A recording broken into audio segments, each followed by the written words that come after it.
Hidden away in the darkest depths of Liverpool's World Museum lies a room rarely seen by the public. This room holds a collection of 1 million immaculately preserved insects.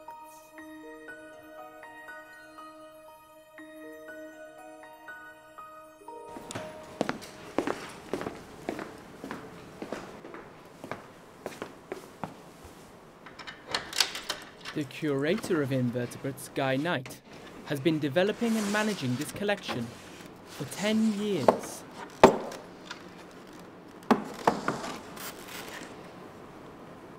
The collections were started in 1855 by the 13th Earl of Derby. Unfortunately, we don't know too much about how many insects we had at that time. During the Second World War, a lot of what we had at the museum was evacuated, but the insects were one of the few collections that remained in the building.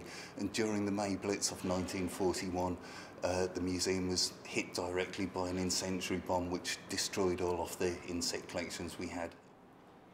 With help from a really dedicated team of volunteers, we've been rebuilding our collections ever since, and we're now one of the largest insect collections in the UK.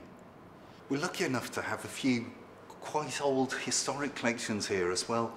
This is a collection of about 5,000 beetles, which was made by a man called Frederick Chevrier, a Swiss entomologist.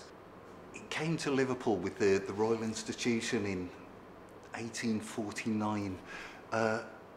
And then after that, we don't really know much about what happened to it. It was really considered a lost collection until Bootle Museum in North Liverpool realised the cabinet they'd been using as a plinth was full of beetles, and even better, that was completely untouched since the time Frederick Chevrier had made the collections, and still accompanied by his complete notes.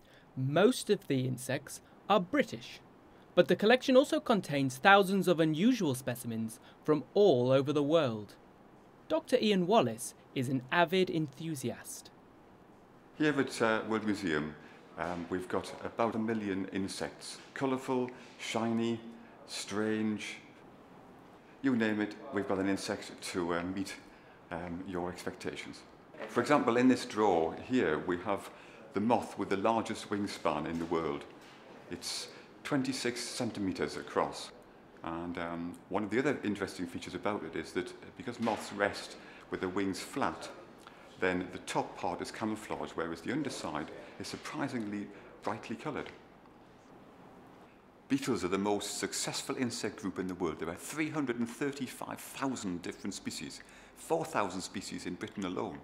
But the largest beetle of all is from Central Africa, and it's called the Goliath beetle, and it has a lovely Latin name, Goliathus giganteus. Isn't that marvellous? And as a beetle, it's quite harmless, but if you did do something silly like put your finger in its jaws, it can snap a matchstick. Pinning insects is a tricky job. It takes experience and nimble fingers to prepare the specimens. When I retired, it gave me a new career, in effect. And I've been coming in here, 23 years now. I thoroughly enjoyed it, yeah. If stored correctly, hard-bodied insects will last for hundreds of years. They've all got to be pinned in it so that the identification features can be seen. If you can't see those features, very often you can't identify them.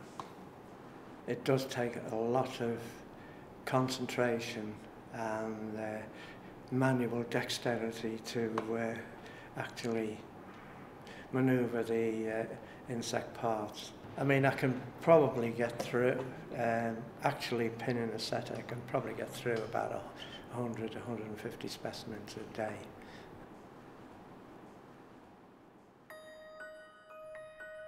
Creating and maintaining collections like these is vital to our understanding of the most diverse and successful animal groups in the world. So, if you would like to gaze at these weird and wonderful creatures, then find your way down the dark passages to the secret room of the World Museum.